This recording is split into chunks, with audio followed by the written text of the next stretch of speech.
My bad, guys. This is the wrong one. I'm just in a mess today. Evening. How's everybody doing tonight? The show is called Carving It Up. I'm Bryson, as you might have guessed by the title of the podcast, Carving It Up with Bryson. Point is, hope everybody had a great Father's Day weekend out there. Shout out to my dad. Shout out to all the amazing dads out there. I gotta admit, selfishly, personally, had a great weekend. You know, it was it started with Friday night. The finals are tied 2 games apiece. I'll touch on game 4 in about 2 minutes or so. SGA has this great fourth quarter run, and all of a sudden we got a best of 3 series. And what people thought wasn't going to be a fun finals. It's been a great finals thus far. And then on Saturday, by the way, Friday, the Red Sox beat the Yankees. And then on Saturday, Caitlin Clark comes back. We're going to be talking about Caitlin Clark in about 30 minutes. Well, I think she is the face of basketball, men's or women's. We'll talk about that in about a half hour. But also, too, that night, the Red Sox beat the Yankees that game as well, or that day as well. And then we went to Sunday, and it was Father's Day, and, you know, had a great day with my dad and my family and all of it. And the Red Sox actually beat the Yankees then. And listen, I was prepared to come out. This is going to be a celebratory show. Because, first of all, today happens to be the 10-year anniversary that my guys, the Golden State Warriors, began a dynasty by beating the Cleveland Cavaliers in 2015. So I was maybe just going to, wear this hat for a little bit. But also, about 3 years ago, the Warriors won another championship, one I was actually carving it up existed for, and that they won the 2022 title. And I might have come on and worn this hat and celebrated. What I was really going to do, though, is I was going to come out on this show and celebrate and say, Yankees lose. I was going to wear this hat. I was going to feel great. The Red Sox swept the Yankees, and all of a sudden, maybe the season's back on track. And instead, this front office that gaslights us into thinking we're going to be something potentially, for the first time in nearly a decade, be a real legit contender. I know we made the ALCS in 21. That was kind of a Cinderella run, if we're being honest. Just traded the best player in the baseball team out of pure pettiness. I'll get into the Rafael Devers trade in about 10 to 15 minutes. I'm pissed off about it. I ain't gonna lie to y'all. We got a great show. Again, game 4, the Devers trade, Caitlin Clark. We had a trade that happened in the NBA yesterday, as well as, I'm gonna put this away. Get this Sox hat out of here. Come on, man. As well as the Kevin Durant trade that could happen this week. And how that could look. I think the best spot for KD among his 3 preferred destinations is the San Antonio Spurs at the end of the show. Predictions for Game 5 of the 2025 NBA Finals. But other than that, it's what started off as a great weekend. It ended up being kind of a dud. But let's talk about the good part of the weekend, which is that the Oklahoma City Thunder won game.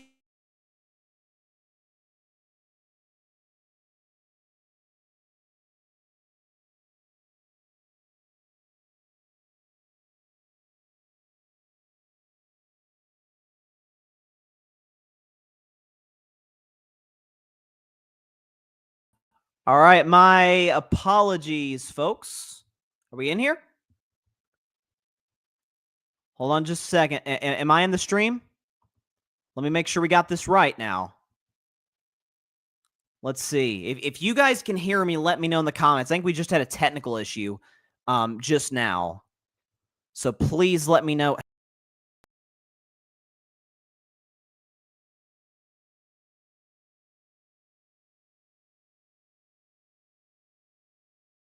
There we go. Okay, now I'm back. I apologize for that, folks. Welcome back to the show. We just dealt with some technical issues just now.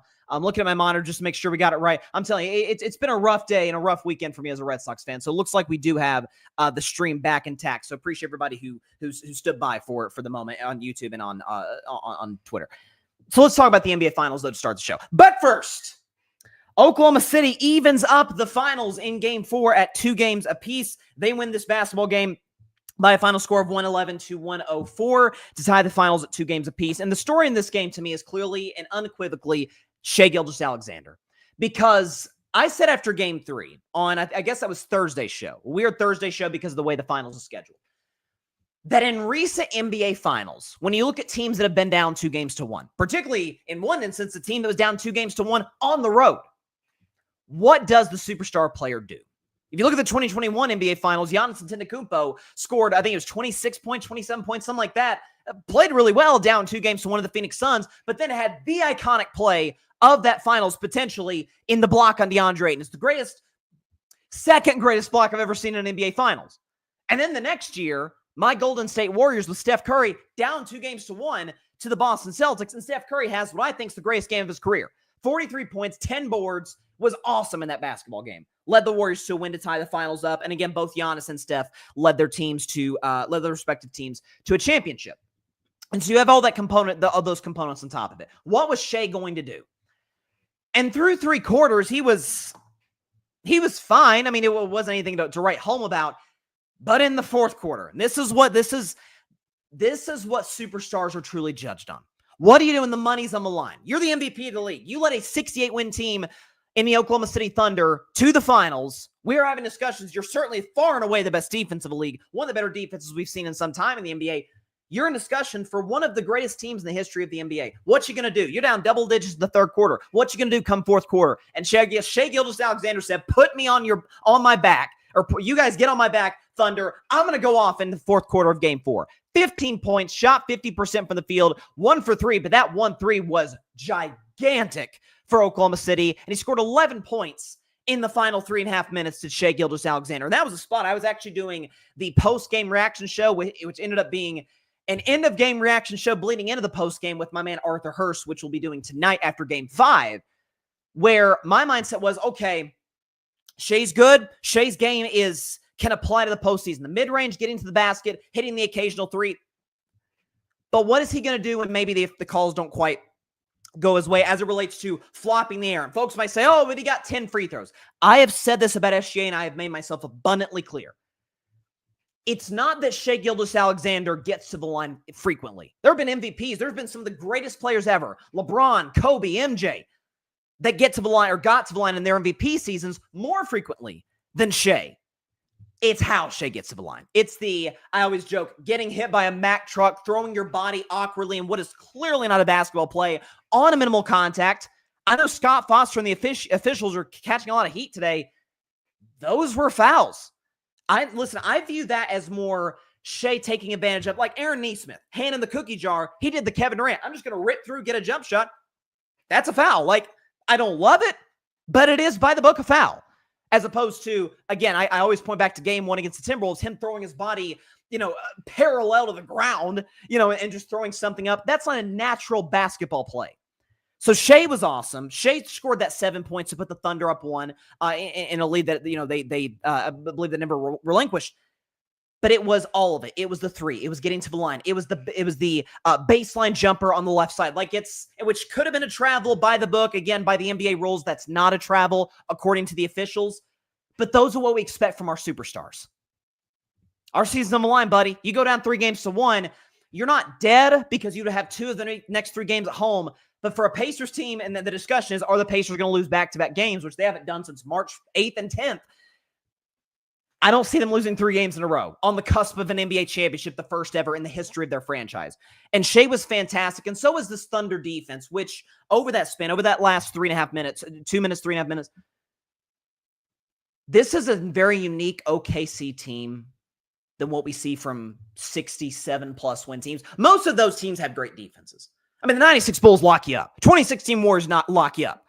The 2017 Warriors, which I think is the greatest team ever assembled in the history of the world, could lock you up. A lot of great teams could do that.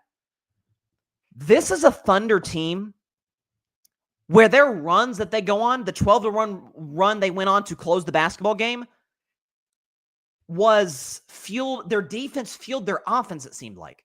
When they would force Indiana into tough shots, Shai blocked a 3 from Tyrese Halliburton late. Miles Turner couldn't get anything going at the rim. And they just put the clamps on him, similar to how they did over the course of the second half in game 2, where we just cannot get an open look to save our lives if you're the Indiana Pacers. And that's what Oklahoma City tends to do to a lot of teams. They just put the clamps on you. They lock you down the perimeter. You're not getting anything down low, whether it's Hartenstein or especially if it's Chet Holmgren, who can guard the perimeter as well. Listen, there is an element of this finals being tied 2 games apiece. Again, I'll predict game 5 at the end of the show. I get why folks might think that the finals are, over. This is that was Indiana's chance to win, and now now the Oklahoma City's going to win the last 2 games. I picked Thunder in 6 coming in, so I tend to lean that way. But the ebbs and flows of this finals will tell you, if Indiana pulls out a shocker tonight, it's kind of par for the course for who they are. It's kind of par for the course how these finals have been. And so, but listen, last night was the SGA show. I thought it was absolutely fantastic in this basketball game.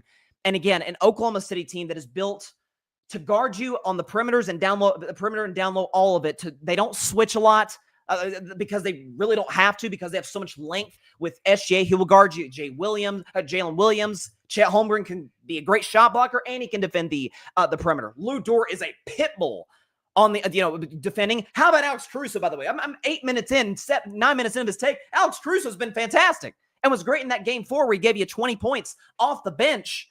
I mean, it's the depth. We talk about the depth of the Pacers, and rightfully so. What makes this finals a little fascinating is that both teams are insanely deep, and Oklahoma City showed it to you in game 4. So this is a tied finals, 2 games apiece. We know we're getting at least 2 more. Tonight, game 5, Thursday, game 6. We'll see if we get to a Sunday and a game 7. But shout out to the Oklahoma City Thunder, because that was gutsy. And it's moments like that, folks, because SGA is 26 years old. He's in year 6 in the NBA. He's already trying to build a resume at this stage. So he's kind of entering his prime. Where do I stack up amongst the greats? He's going to hold himself to that standard because he's a great player, great dude, incredibly hard worker. He's trying to build towards that. And the first step, obviously, is getting a championship. You can't be an all-time like top 15 legend if you don't have any championships. And Shai's 2 wins away from that. It's moments like this that define a career. If in 15 years Shai retires and we say, what is one of the defining moments of the Shai Gilgeous-Alexander NBA journey? We're going to point to moments like game 4. We just are. Especially if Oklahoma City goes on to win this finals. Like, that was his MVP moment. So shout out to the Thunder and shout out to Shai Gilgeous-Alexander. So that's pretty much all I have to say about the finals. Again, we could talk about Tyrese Haliburton. Again, we have this updated graphic. It feels like on every show at this point on his scoring in the playoffs. Again, folks that are knocking Haliburton, I get it to a degree, but maybe you had your expectations a little too high for Tyrese, only in the sense that they've got to the finals, and this is the player that he is. 17.5 a game against Milwaukee, 17.5 a game against the Cavs, 19 a game against the Knicks, 17, almost 18 a game against the Thunder. Like, that's kind of who he is. He's just incredibly clutch. He doesn't turn the basketball over much, gets his teammates involved, and listen, I'm excited for the rest of these finals. That's all I got to say. So that's what I got to say on the NBA Finals. But I want to give you guys an analogy for just a second. You know, I'm not married, but let's say for the sake of argument that I am.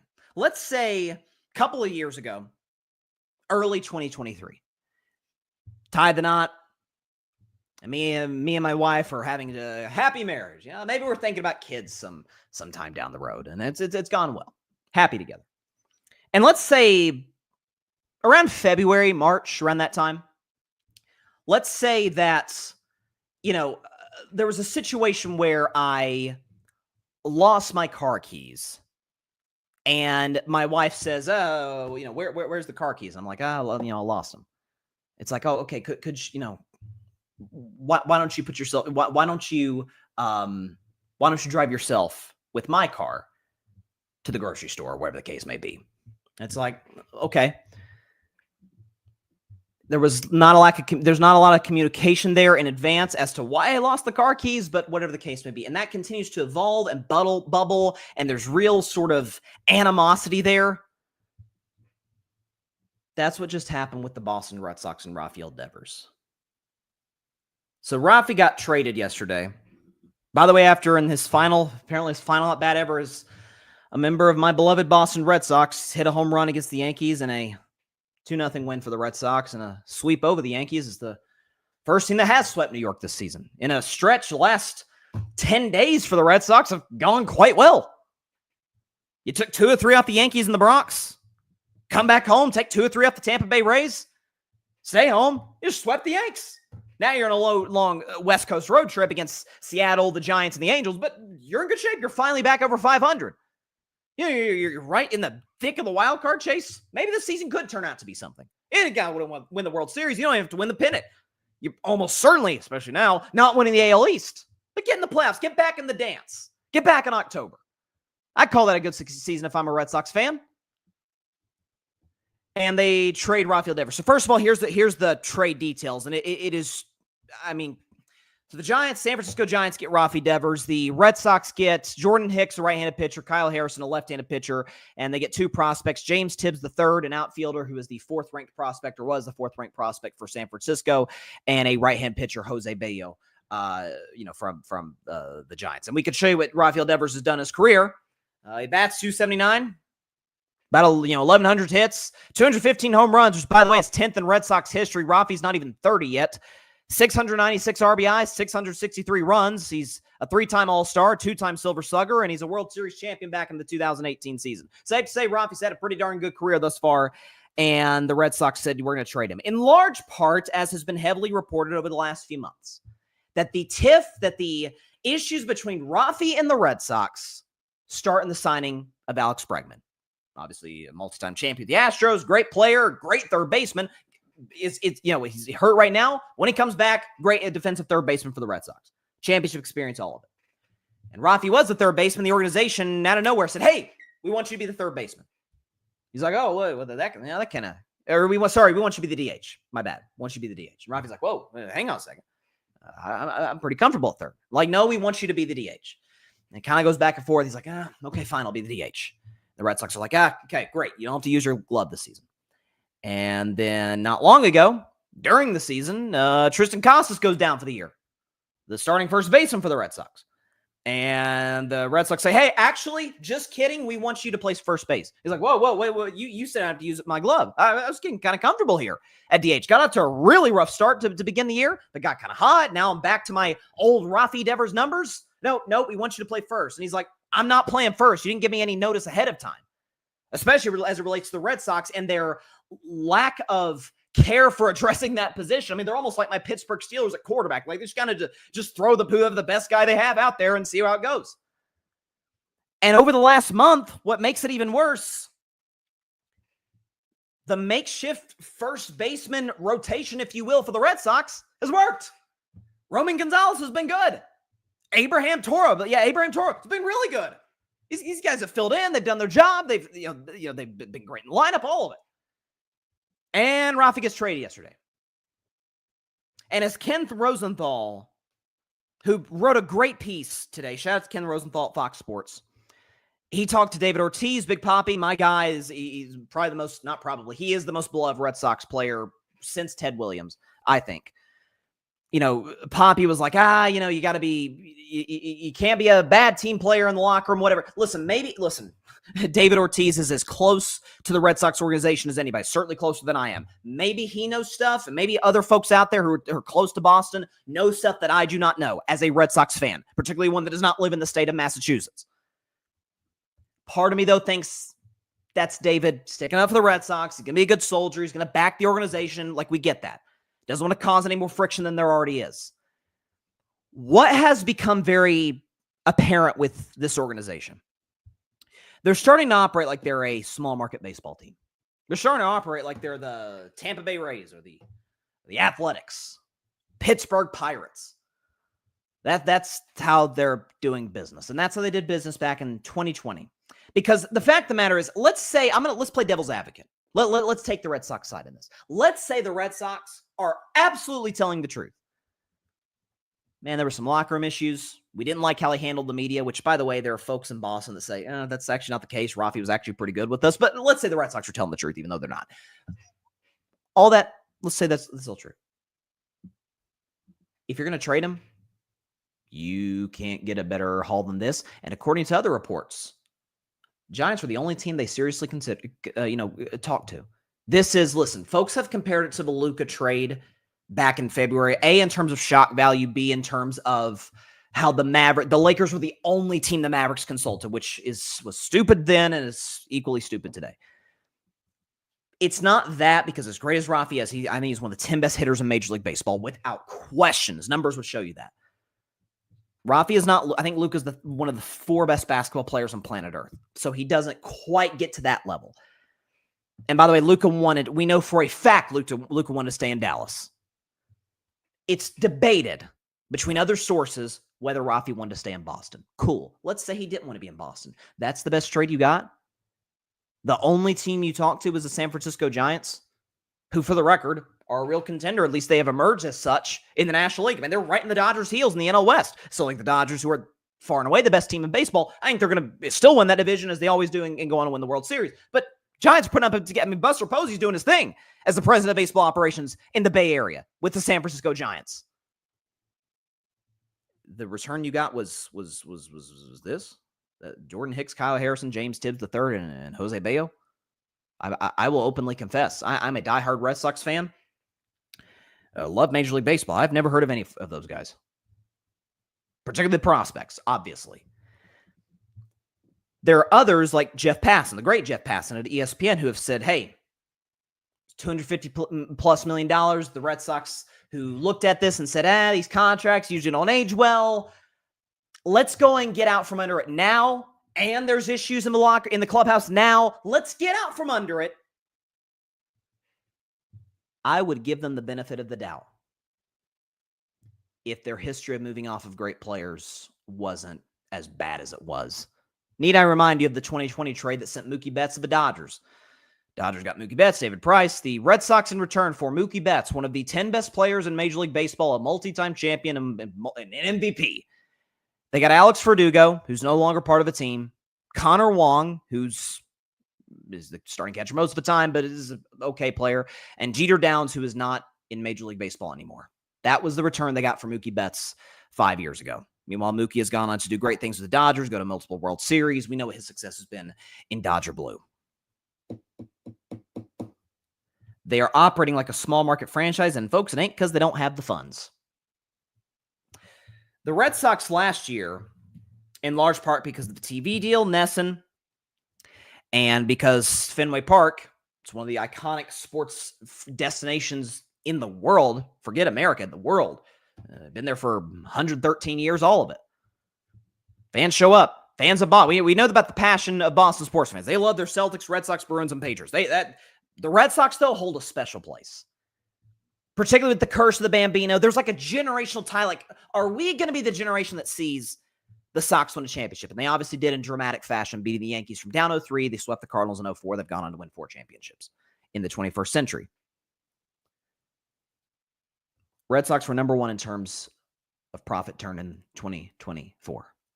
Despite 3 straight seasons of 500 baseball. Despite, since the Mookie Betts trade, you want to know what the Red Sox record is?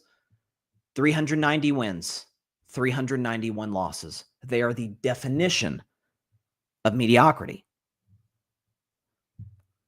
The Fenway Sports Group, John Henry and others that own the Red Sox, also happen to own Liverpool. Interestingly enough, about 3 days ago, they brought in a kid, soccer player, Florian Wirtz, overseas, brought him into Liverpool, signed him to a $135.9 million contract in U.S. money.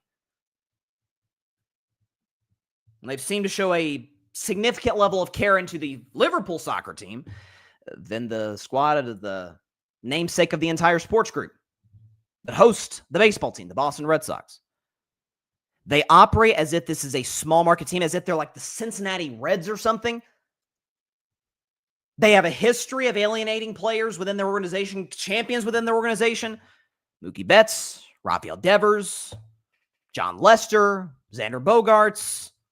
I mean, the list goes on and on. This is kind of what they do. So I think at this point, the only solution, because I think the manager's good. I think Alex Cora is one of the best managers in baseball. I love him. The prospects, the young prospects they got there, pretty good. Is for Red Sox fans to stop showing up at Fenway Park. Now, that might seem disconnected on my part because I'm a Sox fan that lives in the great state of Tennessee as opposed to the great state of Massachusetts. Never been to Fenway, would love to go someday. But that's how they're turning a profit. Or the best profit, rather, each and every year. Is because butts are in seats at Fenway Park. Because they love the ballpark, they love their team, despite the average baseball that's been played over the last 3 seasons. And really 6 of the last 7, if we're being frank. So I think at this point, if you're Boston, if you're Red Sox fans, for the time being, Stop showing up to Fenway. We kind of saw it with the Dallas Mavericks. Bunch of Mavs fans selling their season tickets like, my God, you. Now, again, Rafi is not Luka. Luka literally affected the Dallas economy. Devers does not. But you saw in Dallas, they're like, wait a second, you traded a guy who could have won a championship, who's going to win a multiple MVPs, just because he's overweight. He, by the end of the season, he's not overweight. What do you do? Okay, it's just heck with y'all. We're going to sell our season tickets. We're done with the Maverick. Wasn't until they got Cooper Flagg, by just sheer luck in the lottery, that those fans are back. Sox don't have so good of a history with that. They lose every trade they're involved in. Outside of the Xander Bogaerts not bringing him back after the 2022 season, they seem to have an issue of letting players go at the wrong time. John Lester goes on to win a World Series with the Cubs. Mookie's won multiple World Series with the Dodgers. Who knows what Devers is going to do with the Giants? This is their history. This is what they do. And again, as a Red Sox fan, it is remarkable to see an organization that at the turn of the century evolved into one that's like, okay, we're going to buy into analytics.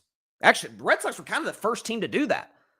We're going to buy into analytics with Theo Epstein.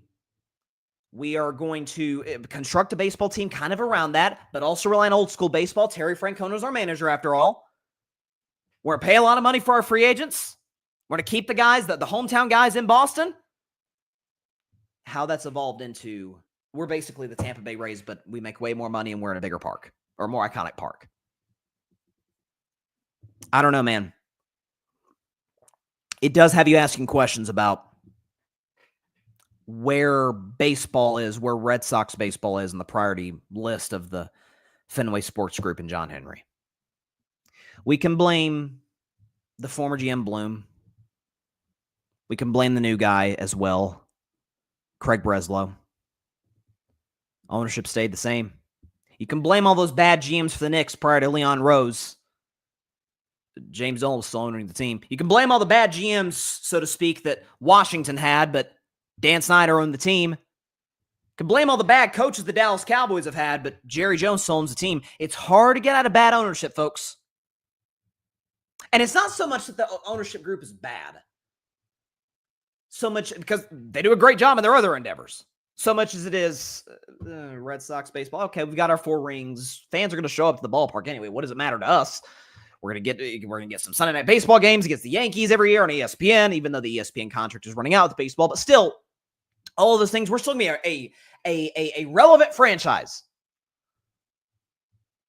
Doesn't really move the needle a ton for us individually as an ownership group. If we go on to win a World Series, if we go on, God forbid, a playoff run for at some point. If Rafi Devers won it out of Boston, which there's conflicting reports on that. Fine. That's one thing. It's quite another to get the return that you got. Similar to the return you got in trading an even better player, Mookie Betts. It's turned into quite of a joke of a franchise, if I do say so myself.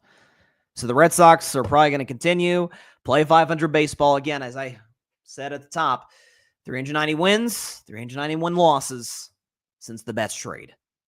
And as a Sox fan, it pisses me off quite a bit. After it seemed like he got the season on track, Devers even made a comment like, hey, we're playing good, but there's more in us. Dave O'Brien, the lead play-by-play man for the Red Sox for Nessens, done a great job for the last decade. He said, hey, this is the best energy I felt in Fenway in years. Literally, that was Dave O'Brien's words. And like, what we should do? Trade our best player. After we've started playing some good baseball, after the rotations finally got their act together, the bullpen has been better as of late. No. Let's kill that momentum. Let's move him. Just because we're petty about a disagreement about where he might play. When, by the way, despite the injury to Tristan Casas, we've seemed to address a lot of our needs at first base. Makeshift guys, Romy Gonzalez, Abraham Toro, they've been good.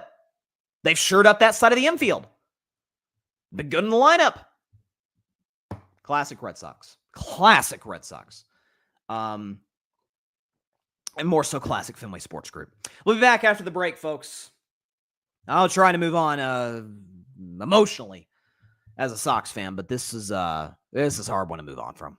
This is going to be a hard season to watch the rest of the way. And Red Sox fans, I know it's not easy, but for the greater good of this franchise, because apparently the ownership group doesn't want to put the time in or the resources in financially, stop going to games.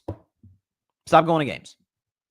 You fill the ballpark every game, every season, every game because you're a great fan base and because the ballpark's iconic, all of it. Stop going to games.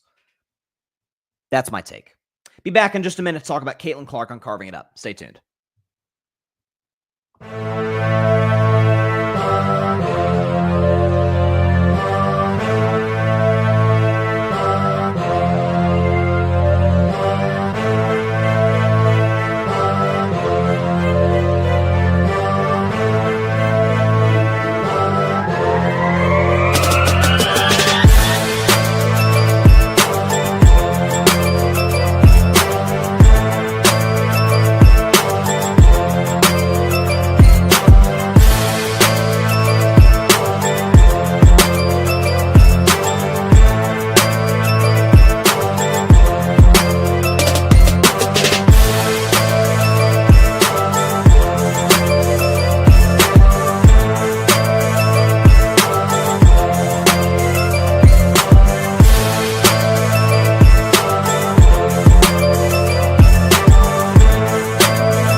Welcome back to Carving Up Live as I try to emotionally, at least for this last segment, move on from the Rafael Devers trade, which was an abomination for the franchise. It really, really was. Before we get into the WNBA, before we get into Caitlin Clark in her return, she was unbelievable. She actually plays again tonight at 7 o'clock Eastern time against the Connecticut Sun. That game is in Indianapolis, and the Fever are a 17.5-point favorite. The Sun are having a rough year. Before we get into that, though, we got a Game 5 reaction show, post-game reaction show here on the Grid Network. Myself, Arthur Hurst, it looks like Paris Brown, hopefully, will be able to join us. Paris is a big-time Pacers fan. Paris and Arthur, big-time contributors to the Grid Network, our top 2-point getters for Season 2 of the 8 o'clock spot, our game show on the Grid. So Game 5 post-game reaction, that'll be at 11 o'clock Eastern Standard Time, 8 p.m. Pacific Standard Time, rather. 8 Pacific, 11 Eastern. That'll be in about, 4.5 hours. So right after Game 5 or at the end of Game 5, as it's concluding, similar to Games 4, 3, and 1 that we've reacted to in the series, tune in 11 Eastern, 8 Pacific time, live on the Grid Network's YouTube channel and Twitter account. Myself, Arthur Hurst, Paris Brown, be there. Caitlin Clark return Saturday night, and boy, did the WNBA miss her. We can go and put up her numbers. She was absolutely magical. 32 points, 8 rebounds, 9 assists, 1 steal, 2 blocks. Shot 11 of 20 from the field, 7 of 14 from three-point range. What I think is remarkable, by the way, about the three-point shots, and I made sure I wrote this down because the Fever actually tweeted this the other day. So the WNBA three-point line is 22 feet. Caitlin Clark hit 7 three-point shots. 22-foot three-point line. Her shots were from 33 feet, 27 feet, 31, 26, 31, 27, 26. In other words, she was taking bombs from three-point range. Let's be real about the current state of basketball as we see here today. First of all, listen, I think it's in great shape as it relates to the superstars that we have. The sport has never had more talent in the NBA or WNBA that we've seen. But the fact of the matter is, the guys that have carried the mantle for the NBA for the last decade as the two faces in LeBron James and Steph Curry. At the end of this year, LeBron James is going to be 41. 3 months after that, Steph Curry is going to be 38. LeBron's going into year 23 rather. Steph will be going into year 17. I say all that to say they ain't got much longer. They're still amazing. Bron averaged, 25 points, near triple-double, close to it. Steph Curry averaged 24, and then once they made the Jimmy Butler acquisition, Warriors got hot, and if not for a Steph Curry hamstring injury, I think the Warriors would be in the finals. But either way, can still play winning basketball at a high level. And the fact of the matter is, still, they ain't got much longer. We keep discussing, Shea going to be the face of the NBA. He's a great player. There may come a point in time where he is the best player in basketball. But he's quiet, kind of goes about his business, chill, great leader for that franchise, but even has a game that isn't very flashy. He's almost like the Tim Duncan of shooting guards to a certain degree. Ant. Well, Anthony Edwards is way more flashy than SGA. And by the way, is younger, has an opportunity to grow and get better as he's gotten every year in his career. I see him maybe an MVP in his future at some point, but doesn't necessarily draw you to a TV. I mean, the fact of the matter is Ant and SGA played in the Western Conference Finals a month ago. Lowest rate of Western Conference Finals since 2021. Clippers and Suns. Not great. Is it Jokic? Jokic could care less about that. Jokic is like, I'm going to be the best player on planet Earth, and I'm going to go ride my horses in Serbia in the offseason. Could it be Wemby? I think it's on the board. It could be Wemby, but he hasn't been in the playoffs yet, so it's hard to tell. Could it be Luka? I actually think Wemby and Luka have the best chances to be the face of the NBA because now Luka's on the preeminent franchise in the NBA, the Los Angeles Lakers. There's controversy. Oh, the trade, and there's controversy about Luka's weight, and he kind of had a bad playoffs against the Timberwolves and all of it. In probably a year, he'll be the unquestioned face of the franchise once LeBron James retires or goes back to Cleveland, whichever happens. As we sit here today, take Bron, take Steph out. Caitlin Clark is the face of basketball. No questions asked. She is the face of basketball. When you consider, because I actually did a segment in February of last year when Caitlin had, I think she had broke the all-time scoring record. Or no, she broke the women's all-time scoring record in college basketball. She was on her way to break Pistol Pete Maravich's all-time college men's or women's scoring title. I remember saying in February of 2024, I said she's one of the 5 most entertaining players in basketball. One of the 5 most entertaining. I said it was Steph, Bron, Katie, Wemby, Caitlin Clark. Now, you could maybe include Anthony Edwards in that. I wouldn't have an issue with that. Understood. I've never seen a player.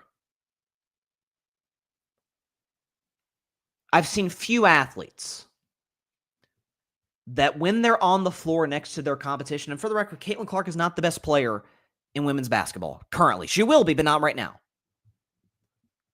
I've never seen a great player make other great players. Keep in mind, she was on the floor with Sabrina Ionescu and Brianna Stewart. Defending champion New York Liberty, who, by the way, Fever handed them their first loss of the year.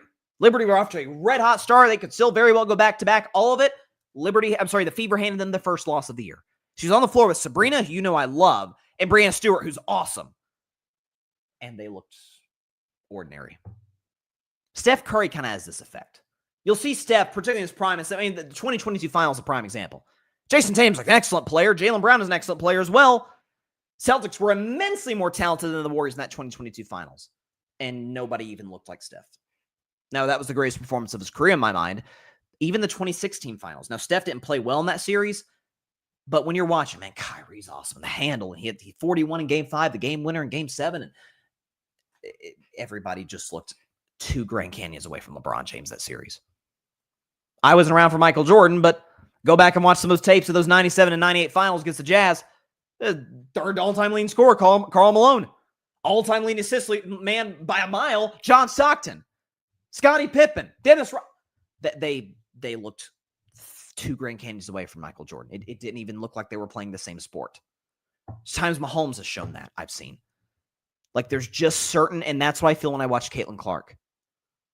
Not just the deep threes, but the playmaking, but the fact that she's a pretty good shot blocker for her size. Like, it's not something guards do in the WNBA very much. Certainly as effectively as she does it. And I think there's just a level of star power. I mean, you saw the ticket prices plummet. And again, I listen, I've defended Angel Reese and the nonsense that she's had to take from folks that tried to make a big deal out of her doing this at the national championship game. I thought it was ridiculous then. It was still ridiculous now. All of it. I'll defend Angel Reese in that regard. She's not the draw that Caitlin Clark is. I'm a big Paige Beckers fan. She is not the draw that Caitlin Clark is. Asia Wilson's probably the best player in the league. Not the draw Caitlin Clark is. Sabrina, Brianna, not the draw.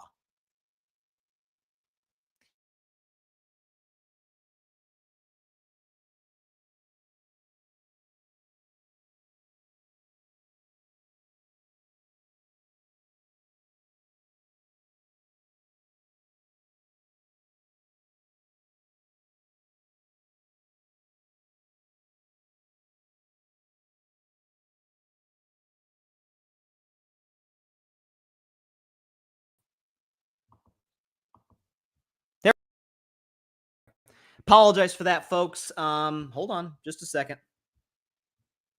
There we go. Okay, so Sorry for the technical issues. Looks like we're back.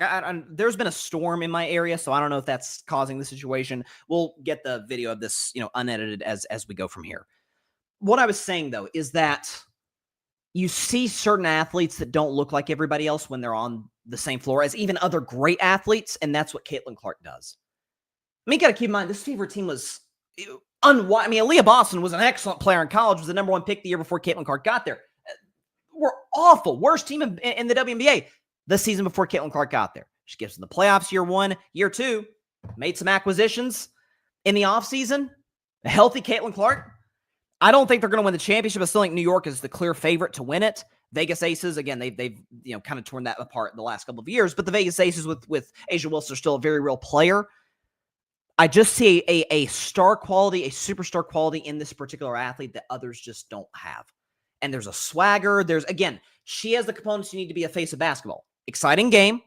There is controversy. Like, it's something there's been a lot of controversy with LeBron is he chasing Jordan?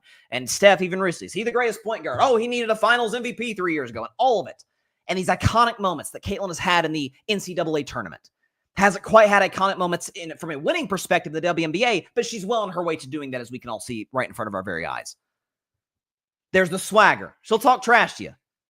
She gets the crowd hyped up.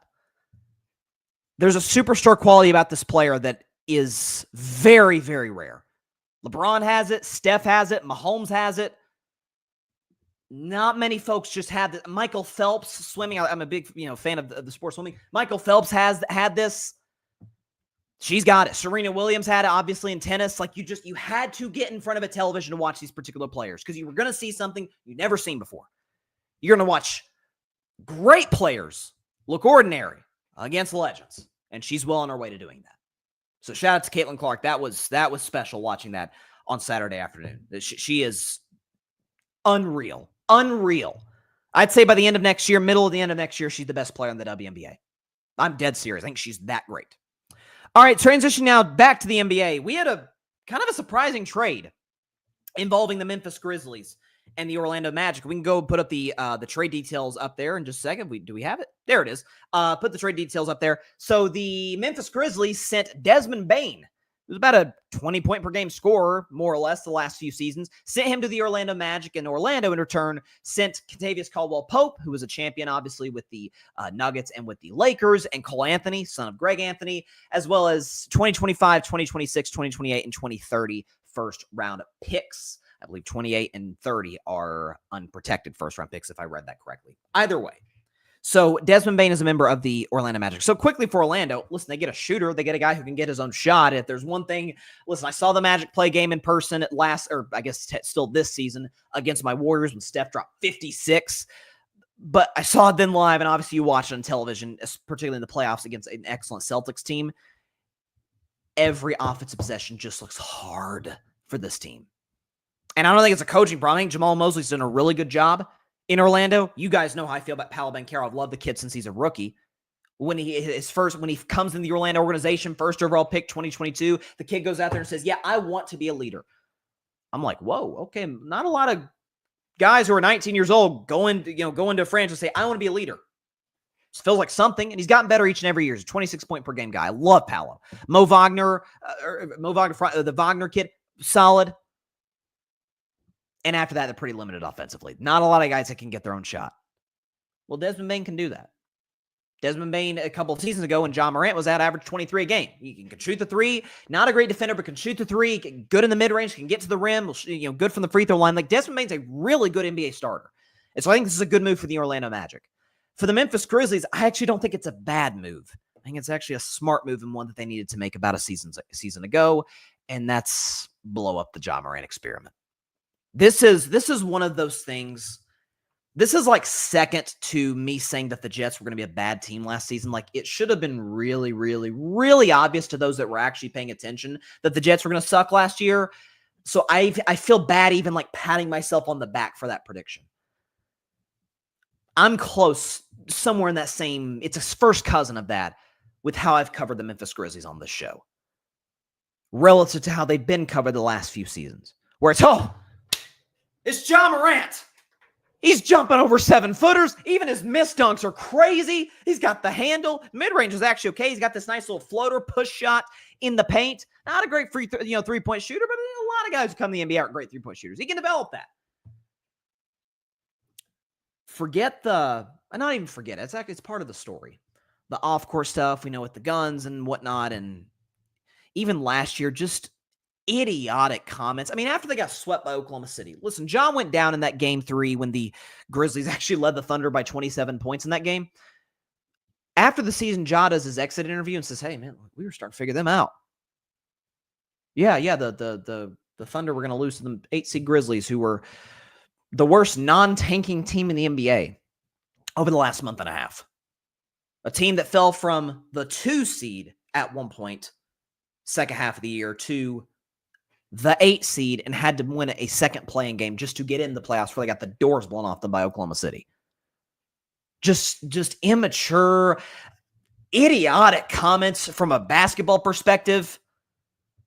Playing the game as if he's 6'9", 250, built like LeBron, basically having his body fly through the air as if there's going to be no physical repercussions for that. Those hard falls to the floor, all of it. And the off-court stuff with the guns and all of it. But generally speaking, folks, this was an immature franchise. You can go back to the Dylan Brooks stuff. You can talk about the Ja Morant stuff. Desmond Bane, who got traded. I like Desmond Bane. Desmond Bane was probably, if I can say this, probably my favorite Grizzly over the last few years. But I remember in 2023, he's making comments like, oh, we're definitely going to be back for Game 7. Unprompted, by the way. And when they were facing the Lakers, and then they got blown up by 40 the next game by the LeBron 80 Lakers.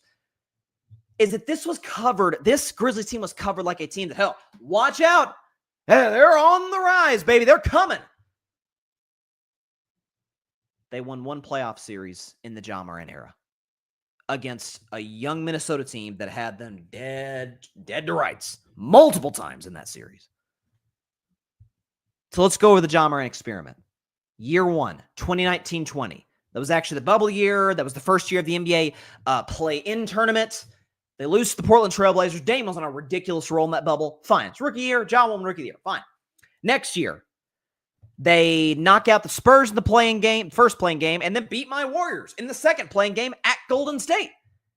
And all of a sudden, folks were like, oh, they're not going to beat the Jazz, and they got gentlemen swept by the 1-seed Jazz, the Donovan Mitchell, Rudy Gobert-led Jazz in the first round. But hey, this team's coming. They knocked out the Steph Curry Warriors. The Steph Curry Warriors, whose third best player, who had a roster where Michael Mulder, who's that, was getting minutes. I'm not kidding. It was a rough year. Great year for Steph. It was a rough year as a Warriors fan.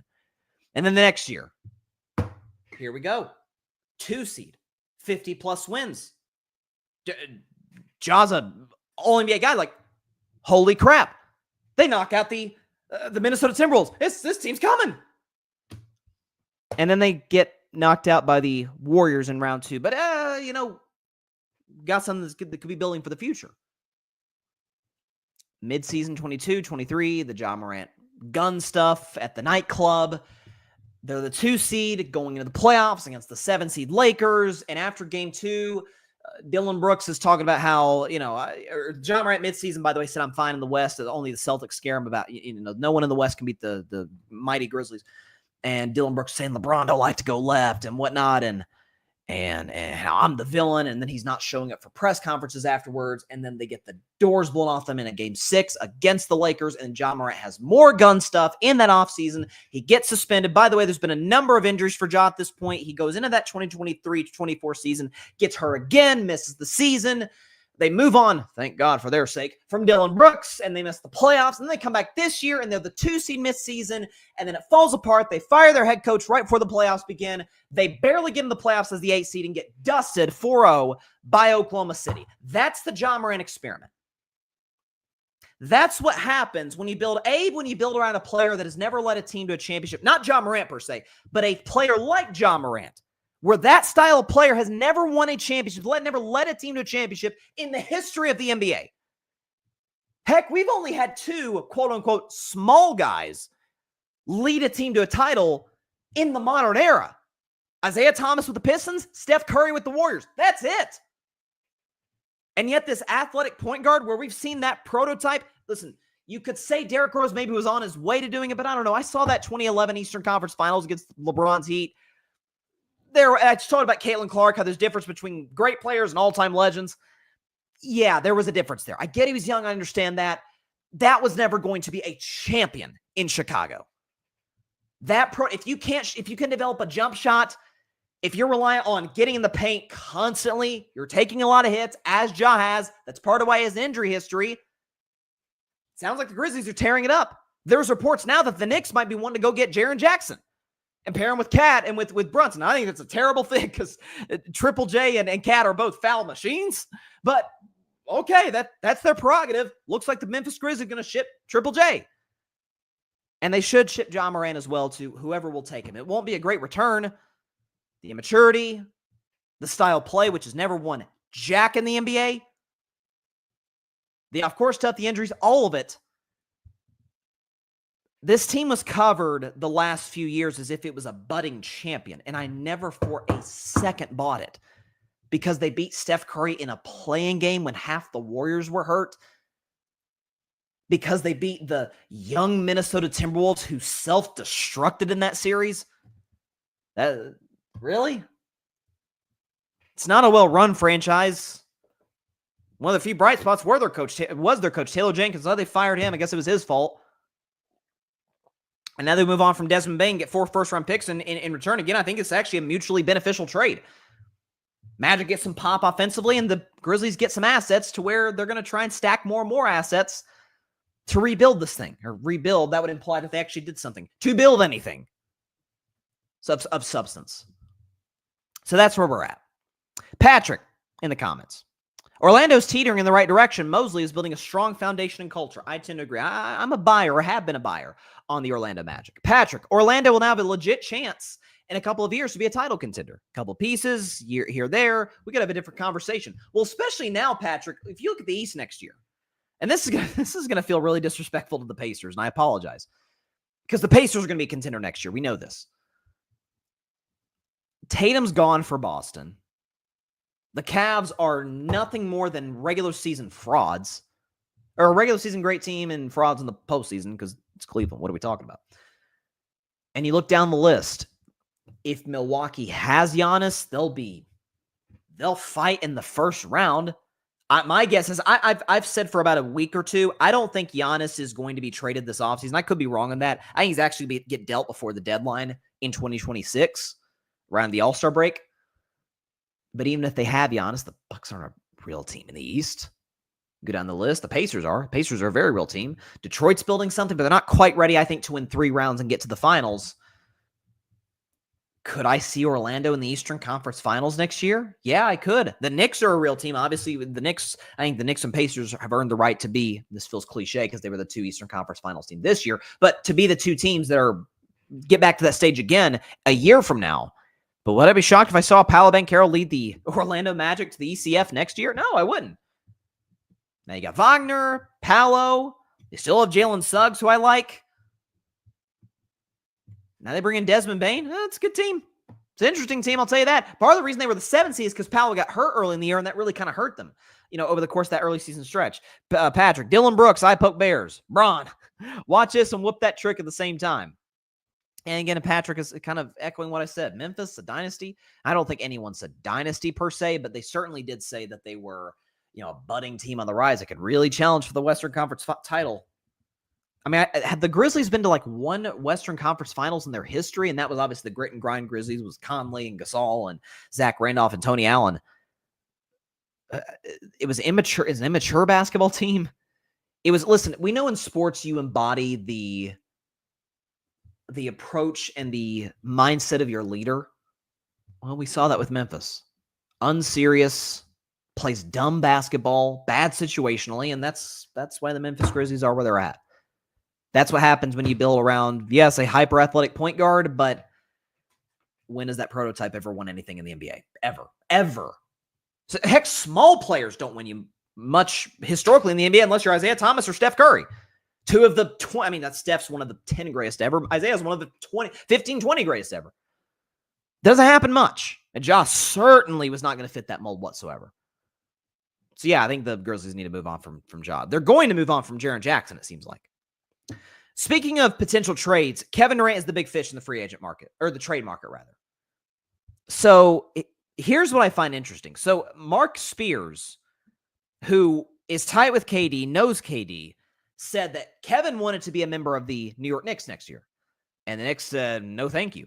Now, to me, I don't think that was a knock on KD so much as it was, we're trying to make a move for Giannis, which I get.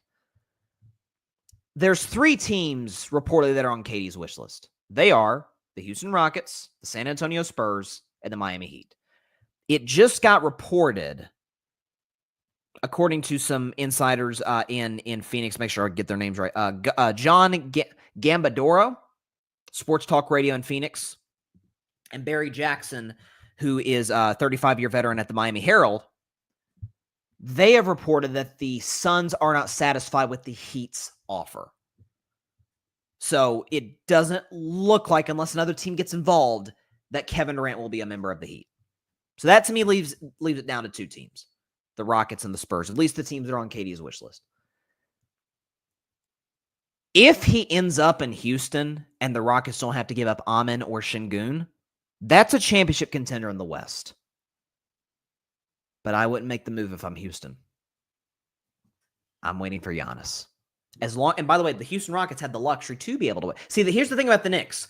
The Knicks are kind of in a win-now situation. Yeah, they got Brunson and Cat. They were 2 wins away from the finals. We don't even know who their coach is going to be at this point, but they're a win-now basketball team. The Rockets aren't. The Rockets, the 2 seed, took the Steph, Jimmy, Draymond Warriors 7.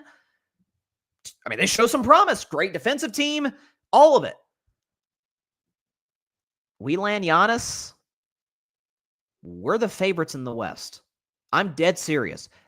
I think a team with Giannis, with Amen Thompson, you go down the list of, good bench guys like Tari Eason, Reed Shepherd, you will probably have to give up Şengün. You will have to give up a Dylan Brooks or a Steven Adams. I would definitely get rid of Brooks before Adams. Adams is a good veteran player. That's a team that can win the Western Conference next year. So then that leaves the Spurs for Kevin Durant.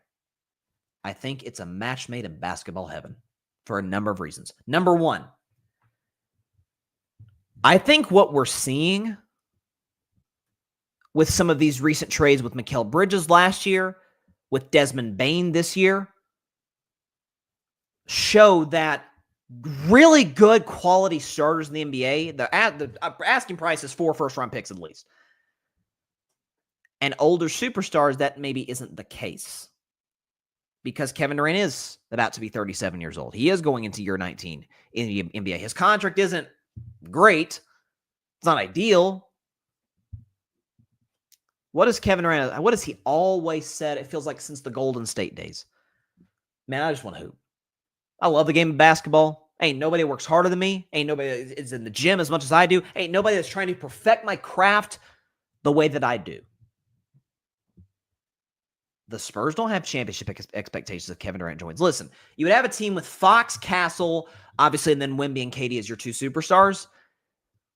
It's a playoff team, no question. I don't see it winning 3 rounds quite yet, just because the Spurs are still so young. Maybe it could be. Fox in his 1 playoff run against my Warriors was excellent. KD, we know the playoff performer he is. Tremendous. Castle's never been there. Wemby's never been there. In a year or so, they probably are a title team in the Western Conference. But KD gets to go there into one of the best organizations in sports, frankly. Play his game. Give you 26, 27 a night. Do it on great efficiency. Gets to kind of mentor Wemby, who's different position, but almost like a similar type of player to Kevin Durant in some respect. Good veteran in Fox. Young kid in Castle he can help mentor as well to a degree. A coach that was been endorsed by Greg Popovich. That's good enough for me personally as a guy who's looking at the Spurs from a long distance. I think the Spurs make all the sense in the world for KD. He gets to go, great city, great organization, go into a developing franchise with Wemby and Stephon Castle. The Spurs don't have to give up Stephon Castle. They probably have to give up a Devin Vassell, a first-round pick or 2. I have to imagine Harrison Barnes is included in that deal. The fact of the matter is, Phoenix is not going to get what maybe some Suns fans think they will get. because of KD's age and the contract. But I think it's a great for the Spurs. I think it's a great fit for Kevin Durant. So if I were KD's agent, Rich Kleiman, I think is his name, I'd be trying to force my way to San Antonio. By the way, there have been reports of saying KD would like to go to the Spurs. Okay, great. I think makes all the sense in the world for Kevin and for San Antonio. I really, really do. Be back after the break when we do predictions for Game 5 of the NBA Finals, which tips off an hour and a half from now. Stay tuned.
Welcome back to Carving Up Live. We've got a Game 5 of the 2025 NBA Finals tonight, folks. The series is tied at 2 games apiece. We got a best-of-3 series. We got Game 5 tonight, Game 6 on Thursday. Honestly, just for pure entertainment, I know I picked OKC in 6. Give me 7 games, baby. Let's have this thing go the distance. We haven't had a Game 7 since 2016. I got some bad memories as a Warriors fan from that time. So let's get to a new Game 7. These teams are fun to watch. The games have been fun to watch. Let's get the music going, the intense music, because we got a 2-2 series. And folks, if we know one thing about 2-2 NBA Finals, or if rather 2-2 best-of-7 series in general, you win Game 5, you win about 82% of the time. That's what the stats show. That's what we've seen in NBA history. And OKC is a 9.5-point favorite to win Game 5 at home. So the thing that has been really apparent thus far is that when Indiana has locked in offensively, OKC does have problems. What is also clear, though, and again, part of that is because they go at SGA, because SGA is kind of worn down by playing a ball-dominant style. What did Mark Dagnall do? Again, people have been bagging on Dagnall this series. I said my issue is that he's not playing, Chet Holmgren and Isaiah Hartenstein on the floor together the way he has all season. But notice the adjustment he made in Game 4. I'm going to have J-Dub on the ball.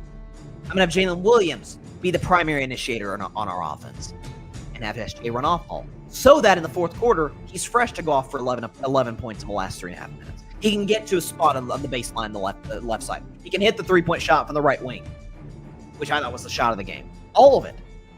So the adjustments in the series, you got a championship coach, probably a future Hall of Famer in Rick Carlisle. You got a young, brilliant coach in Dagnall. The chess match between two great coaches is always fun to watch in an NBA series, particularly in the final. We've had 3 out of 4 close games. Game 1, the Halliburton shot at the end, obviously. Game 3, Indiana out-executes Oklahoma City late. Game 4, Oklahoma City, in particular Shea, out-executes Pacers late on the road. I feel like we're in for a game not quite similar to Game 2 where the Thunder just blow the doors open, in the second quarter per se, but a game where just gradually they go on like a little 6-0 burst where Caruso or, a Lou Dort hits a big shot. Situations like that, all of it. And so I've got the Thunder winning tonight, 121-107. They take a 3-2 series lead. The Pacers, for the first time in 3 months, lose back-to-back games, and OKC goes up 3-2 with a chance to win their first NBA championship this Thursday. That's what I think is going to happen. OKC 121-107. Pacers, I think Shea goes for 32 in this game, just to throwing that out there. We know about the role players. Listen, you may have an Aaron Nesmith or an Obi Toppin, who was great in Game 3. You might have those guys be able to perform at home, but as Shaq always says, the others, as I always say, one of my 3 rules of the NBA playoffs: role players are always much better at home. Remember Aaron Wiggins had that big Game 2 where he had 18 points off the bench for Oklahoma City? I mean, there's nothing in the next 2 games in Indiana. Guys like Wiggins, guys like Lou Dort, guys like Caruso's a vet. He's a champion, so he'll step up. But I think in a game where Oklahoma City only makes 2 threes in game 4, you have to imagine like that's going to be a point of emphasis. Like not shooting a ton of threes. Oklahoma City never really does that, but be more efficient, knock down our open shots, let SGA at times in key situations, end of halves, end of quarters, be the primary initiator, get us open shots as he drives to the basket or get to the line. So that's why I think OKC 121, Pacers 107 is my final score prediction. And we will be here on the Grid Network tonight for our Game 5 post-game reaction show. Myself, Arthur Hurst, Paris Brown, hopefully, will be joining us on that show. We'll be joining on that show tonight at 11 p.m. Eastern, 8 p.m. Pacific time, either at the end of Game 5 or after Game 5 is concluded, live on YouTube and Twitter on the Grid Network. And with that, that is all the time we have for today's show. Appreciate everybody stopping by as always. Be sure to catch Carving Up Live back to our regular scheduled programming on Wednesday at 6 p.m. Eastern, 3 p.m. Pacific time, right here on YouTube, as well as on Instagram and on Twitter. We hope to see you there. Have a great week as we get to Wednesday, everybody. Enjoy Game 5 of the finals tonight. Red Sox fans, we're in this together. And for those that have season tickets to Fenway, sell them. You can get them back. You can get season tickets back. Sell them. Hurt the ownership group where it hurts, in their wallets. What is it with this franchise? All right, I'll see you on Wednesday. Stay safe, everybody. God bless y'all. Peace out. What are we doing, Red Sox? Thanks so much for watching the show on YouTube, and be sure to go click that big red subscribe button and check out the other clips and full shows from Carving It Up Live, as well as our other incredible content creators here on the Grid Network.